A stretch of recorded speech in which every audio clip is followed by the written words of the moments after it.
Good evening, sir. Good evening, classmate. For tonight discussion, we will talk about the travel of Rizal in Les Merets. On May 13, 1887, the train with Rizal and Viola on board reached Les Merets, Bohemia. Professor Vlomentrit was waiting in the train station after he received the wire. He was overwhelmed to welcome them. Rizal had beautiful memories staying in the house of his friend Blumentritt. He appreciated the hospitality and the delicious food cooked by his professor wife, Rosa. They were introduced to Blumentritt children namely Dolores, Conrad, and Fritz. By the way, kini si Viola, mo ni ang kauban ni Rizal ang nag-travel. Padulong sila sa Les Merets, sa Danube. Mo ni kauban ni Rizal nag-travel pa adto sa mga different museum. And then ang kini po si Professor Blumentritt, he was considered as the what do you call this? It's like a father according to the text that I read. Okay, let's move forward. Then Rizal spoke in German language fluently. So si Rizal anggaan og kanang kumbaga daghan siya mga lengguwahe nga masulti kay naka-travel man sa different country, then dali ra pud sa maka-adapt sa mga language.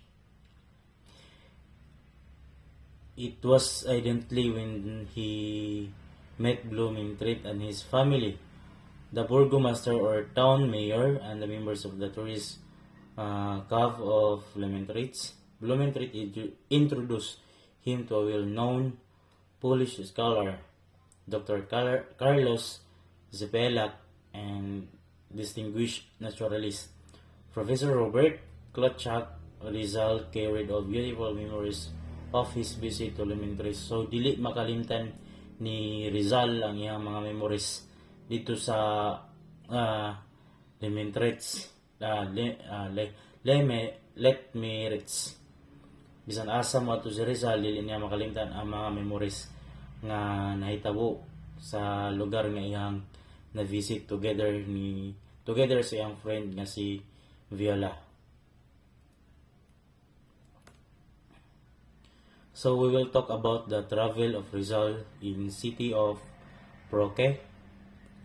After Les Merets, Rizal and Viola next stop was the city of Proque. They carried recommendation letters from Blumentritt to Dr. Welcome, a professor of natural history in the University of Prague. So, kasagaran ang mabasa nimo sa tanang mga story ni Rizal, puro mga professor, doctor, ang iyang mga kaila. They were warmly welcomed by him and his family. They visited the historical spots of the city such as the tomb of Copernicus, the Museum of Natural History, the bacteriological laboratories, the famous cave where San Juan Nepomuceno was imprisoned, and the bridge from which the saint was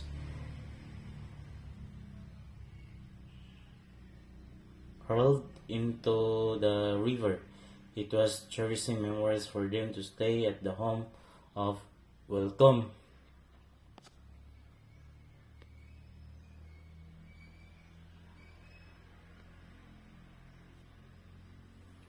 So, sa nag-meet na sila ni Dr. Welcome, Dr. Welcome introduced the different tourist spot. It's like the museum, laboratories, the cave, different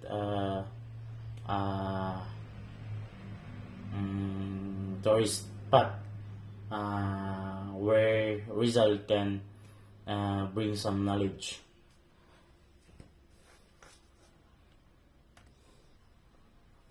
So we will talk about the travel to Queen of Danube. Danube or Danube. On May 28, 1887, Rizal and Viola reached the beautiful city of Vienna.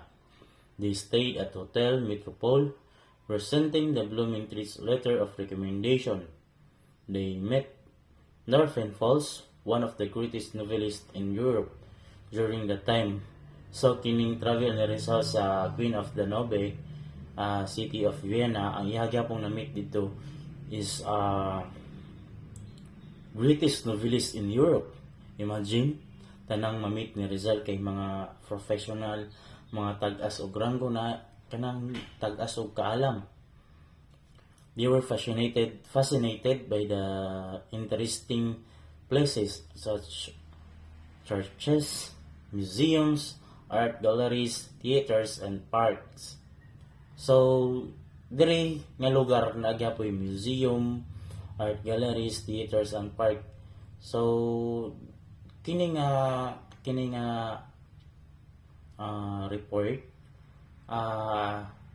prove nga hilig si Rizal og mga museum, churches, or art galleries, or theater and parks. That's why ihang na adapt ang mga different mga culture. So after they visited the churches, museums, art galleries, theaters, and parks, they left in Vienna on a river boat to view the fabulous scene in Danube River. Their escapade ended in Litz. They traveled by land to Salzburg and to Munich. So in Munich, they tasted the best Munich beer in Germany. So ganahan po day og beer si Rizal. Dili lang kay food, ganahan po og beer si Rizal.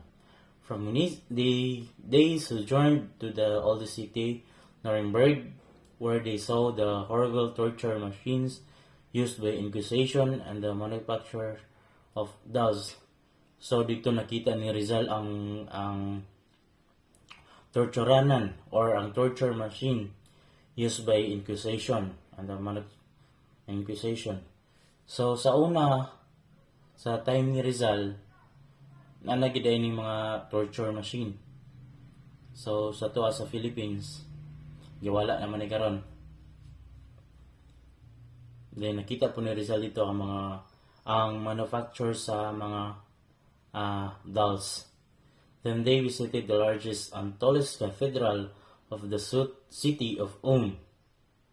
So pinakadako o pinakataas nga cathedral sa city of Ulm in Germany. From Ulm, they went to Stuttgart, Baden, and Rainfall.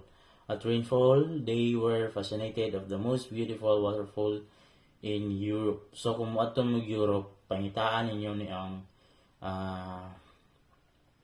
kini nga waterfall, Rainfall. I don't know kung tama ba pagkabasa, basa man na siya. So kung mulaag mo dira, diha pod ning ato si Rizal. That's all. That's all my report. Thank you for listening, and God bless.